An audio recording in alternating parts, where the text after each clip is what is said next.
Ako krenemo od same lokacije, to je bio jedan vojni objekat koji je služio vojsci Kraljevine Jugoslavije. Između ostalog, tu je bio i depo, artiljerijski depo.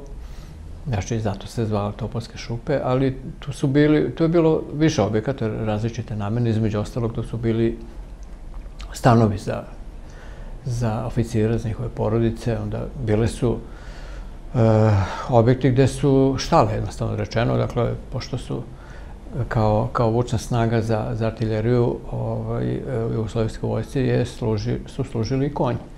Tako da je tu, eto, bilo tih veoma, to je inače dosta veliki kompleks i zvao se logor Kraljevića Andreje. U to vreme, dakle, uoči Drugog svjetskog rata i u vreme rata, taj deo grada je već postao sastavni deo gradskog tkiva. Tu u blizini su bile dva stadiona, stadion Jugoslavije i stadion BSK, današnji, dakle, Zvezdin i stadion Partizana. Tako da je to sve nešto što je imalo svoju ulogu u funkcionisanju tog logora u Topovskim šupama. Naime, sve to davalo određeni privid normalnosti, znate. Naime, sad opet da se vratim na sam rat i na one naredbe koje su nemačke okupacione vlasti donele i koje su se odnosile na Jevreje i Rome. To su poznate činjenice, manje više, ali treba pomenuti tu naredbu, osnovnu naredbu koja se odnosi na Jevreje i Cigane, to je njen zvanični naziv od 30. maja 1941. godine, to je još naredba koju je izdao nemački vojni zapovednik Srbije koji je imao zakonodavnu vlast. Dakle, njegove naredbe su imale snagu zakona. Znači, tom naredbom su definisani oni ko su Jevreji, ko su Romi. Dakle, prvo je jedan niz odredbi koji je definisao ko je po poreklu Jevrejin, onda tu su naredbe koje se odnose na njihovu imovinu, na nošenje znaka, na registrovanje, na prisilni rad i tako dalje, zabranu bavljenja određenim profesijama, razne zabrane što se tiče društvenog života i tako dalje i tako dalje. I onda cijela ta naredba se onda završava sa nekoliko odredbi koje se odnose na Rome. Tu se navodi da sve ono što se odnosi na Jevreje, da se odnosi i na Rome. I eto, to je ta naredba po kojoj su naravno postupale i okupacione i srpske kvislinške vlasti.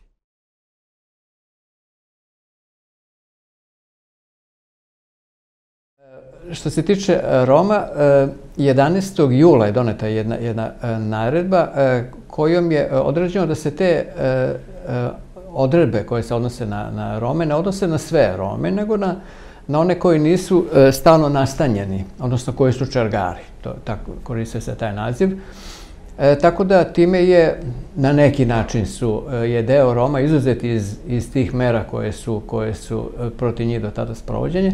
Sad tu treba odmah naglasiti da to nije striktno poštovano i pokazat će se kasnije da su i brojni Romi koji su imali stalno zaposlenje, bili stalno nastanjeni, bili pod udaru ovih represivnih mera protiv Jevreja i Roma.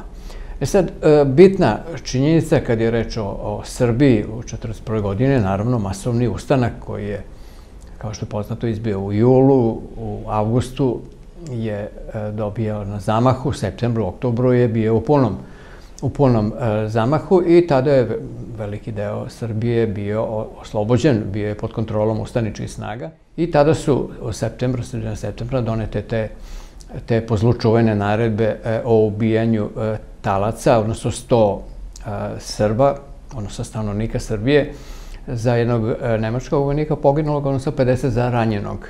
To je ta poznata naredba generala Keitel, odnosno na osnovu Hitlerove opet naredbe o gušenju ustanka u Srbiji. I to je ono što je sad dovelo do tih masovnih streljanja i do stvaranja opet mreže logora. Ona je već delimično stvorena nekako od početka napada Nemačke na Sovjetski savez, stvoren je logor na Banjici, zatim logor u Pančevu, u Svilari, posle toga logor u Šapcu, kasnije je bilo tu nekoliko logora.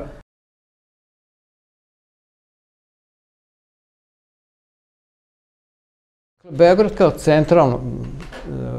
prestonica te nemačke okupacije područja Srbije, imao posebno mesto i poseban značaj, a ostalom to je bila najveća koncentracija stanovništva i tu su stvoreni, pomenuo sam, logor na Banjici, a krajem avgusta, odnosno negde od 22. avgusta, tu je stvoren još jedan logor u Topovskim šupama, kojim smo i počeli naš razgovor. Sad, taj logor je stvoren kao neka vrsta radnog logora za Jevreje. Naime, treba opet napraviti jedan mali uvod.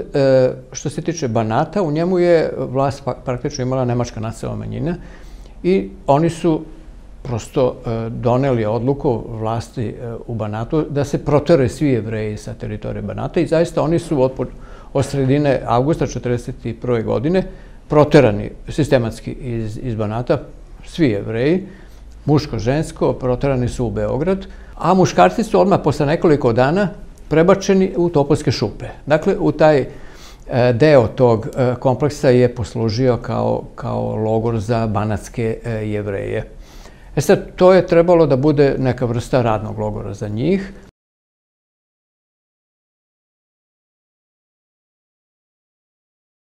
Dakle, posle Jevreja iz Banata, tu su dovođeni Jevreji samog Beograda. Najveća hapšenja su bila u drugoj polovini oktobra, kada je reč o beogradskim Jevrejima. Sad, to je već vreme kada su počela ova masovna streljanja za odmazdu. I ovaj logor u Topovskim šupama se pokazao kao za Nemce pogodan izvor talaca za ta masovna streljanja.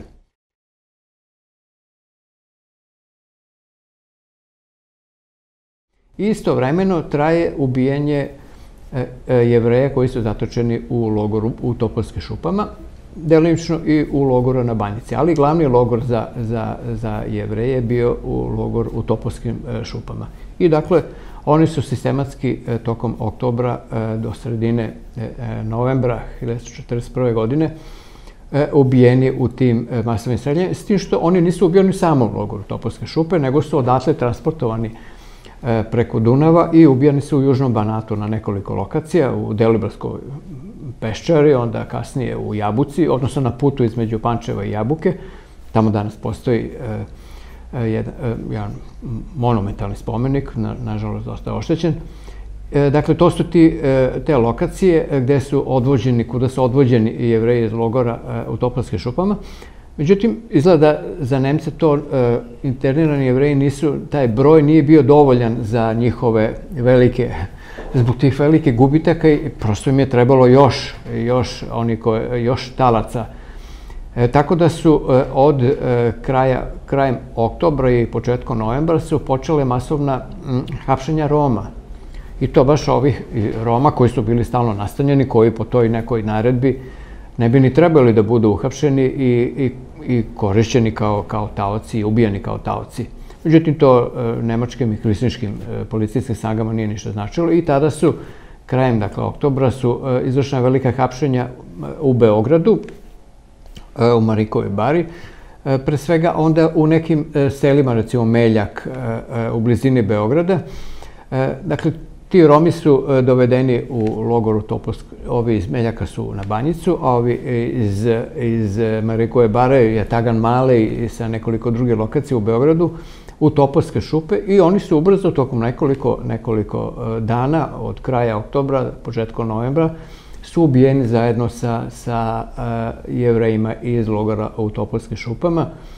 Sad, kad je reč o brojevima, ukupnim brojevima, onih koji su internirani i ubijeni i odvedeni iz logora u Topovskim šupama na stratišta, dakle, radi se negde, procene su u pitanju, nažalost nisu sačuvane kartoteke ili neke evidencije na osnovu koje bi to precizno moglo da se uradi, ali okvirno se koriste procene da se radi o oko 5000 Jevreja i između 1000 i 1500 Roma. Ja sam sklonio da mislim da je oko 1500 Roma koji su bili žrtve logora u Topovskim šupama.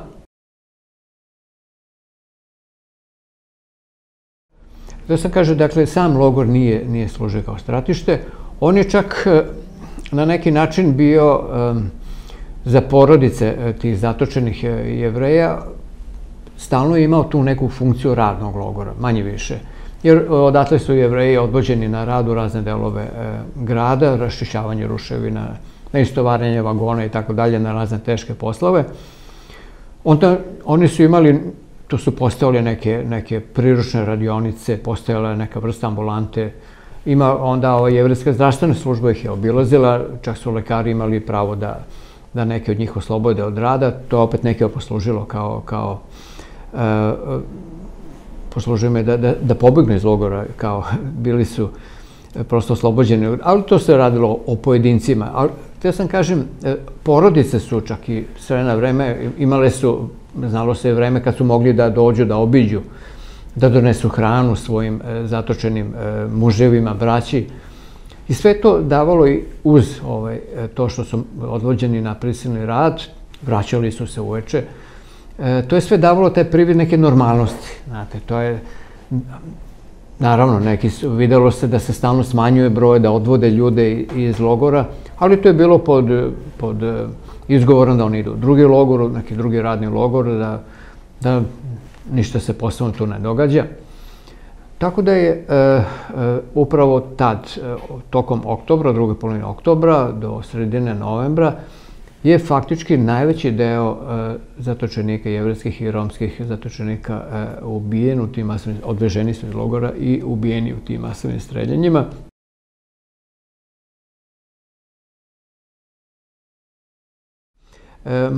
Malo je zaista izvora o tom samom streljanju, ali postoje u jednom filmskom arhivu u blizini Pariza, postoje snimci, znači fotografski snimci, ne filmski, nego fotografski, baš sa tih lokacija u Deliblatskoj peščari, gde se vide i Romi, i Jevreji koji su tu dovođeni, koji su kopali jame za sebe.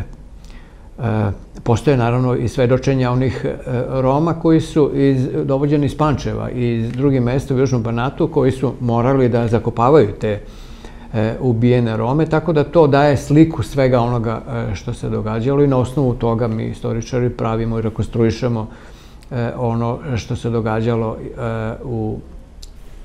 sa tim zatočenicima iz logora u Topovskim šupama. Sad, sam logor imao zanimljivu sudbinu i kasnije, posle ubijanja većine jevrejskih, odnosno praktično svih jevrejskih i romskih zatočenika. Naime, jedna grupa Jevreja iz logora u Topovskim šupama je odvođena na Sajmište, gde se pripremao novi logor za njihove žene i decu, odnosno za sve ostale Jevreje koji su živeli u okupiranoj Srbiji. I pokazalo se i za Rome, odnosno za romske žene i decu. Dakle, oni su odvođeni i oni su kasnije bili među prvim zatočenicima, ti Jevreji, koji su dovođeni od 8. decembra, dakle, masovno su internirani svi preostali Jevreji iz Beograda i iz drugih delova Srbije, a zajedno sa njima i romske žene i dece. I to porodice, oni koji su streljani, koji su odvedeni u Topovske šupe i streljani, dakle njihove porodice i naravno i neke druge romske porodice, dakle radilo se o ženama i deci, su internirani u logoru na Sajmištu i to u jednom posebnom paviljonu, odvojeni od ostalih Jevreja. Sad, Topovske šupe, da se vratimo opet na njih, imale su ulogu i u to vreme masovnog ubijanja Jevreja iz logora na Sajmištu. Naime, tu sad moram da se vratim na samu tehnologiju tog užasnog čina. Naime, Jevreji su uvođeni u taj kamion, gasnu komoru, a njima je rečeno da oni idu naravno u drugi logor koji je bolji, da su uslovi bolji, a rečeno im je da svoje stvari zapakuju, da stave svoje imena i oni su zaista posebnim kamionom voženi. Tako da iz logora na Sajmištu su odlazile 3 vozila. Išao putničko vozilo kome je bio komandant logora, Andorfer, njegov zamjenik Enge. Onda taj kamion, gasna komora, u kome su bili zatočenici koji su na putu od logora na Sajmištu do Jajinaca, da su zakopavani i ubijani. I taj kamion sa stvarima, njihovim stvarima. Dakle, ta povorka je prolazila Karađorđevom ulicom. To je sad neka moja pretpostavka kakva je maršruta bila, verovatno Nemanjinom, onda trgom, odnosno preko Slavije, zatim ovom bulevarom JNA kasnije, odnosno sad je to bulevar Oslobođenja. U svakom slučaju prolazila je ta kolona od 3 vozila pored Topolske šupa i u Topolske šupe bio je ovaj kamion koji je vozio stvari Jevreja koji su umeđu vremenu u samom kamionu bili ubijeni. Tu bi taj kamion sa stvarima skrenuo i tu bi ih istovario stvari. Tako da je Topolske šupe su u to vreme imale namenu neke vrste magacina tih jevrejskih stvari Jevreja koji su ubijani i odvoženi prema Jajincima gde su zakopavani u unapred pripremljenim rakama. Ne treba više trošiti reći oko toga koliko je to značajno mesto za pamćenje, za kulturu sećanja, kako se to sad najčešće govori, odnosno za sećanje na ta masovna stradanja koje su deo istorije Beograda, deo naše istorije, deo naše tragične istorije koja mora da ima svoje mesto u javnoj svesti i u tom institucionalnom smislu. Topolske šupe, eto, njihova istorija se, što se tiče ovog logora, one moraju da imaju svoje mesto u zaštiti. Uostalom je samo u zakonu postoji odredba da će se starati i o Topolskim šupama. Koliko sam shvatio one koji su pripremali zakon, to je nešto što je maksimalno moglo da se ugradi u sam zakon s obzirom na stepen zaštite Topolskih šupa i na neke druge okolnosti, ali po mom sudu holokaust i inače stradanja u Drugom svetskom ratu, pre svega holokausta i po Rajmu, stradanje Roma, ne mogu nikako da se razumeju bez Topolskih šupa. To i prosto organizaciono, ja mislim da bi ono što je sačuvano od Topolskih šupa moralo da bude sastavni deo tog budućeg memorijala u organizacionom i svakom drugom pogledu, jer to je deo iste priče, da kažem, deo istog stradanja i to ne sme da se zanemari, jer ono što je započeto u Topolskim šupama završeno na Sajmištu, a i kasnije, ovo što sam pomenuo, i ta veza je dalje postojala. Ali, kažem, Sajmište i Topolske šupe su deo jednog istog masovnog stradanja i to bi moralo da se odrazi, da bude ugrađeno i taj budući zakon o memorijalnom centru ili kako se već bude zvao na Sajmištu ili na današnjem Starom Sajmištu.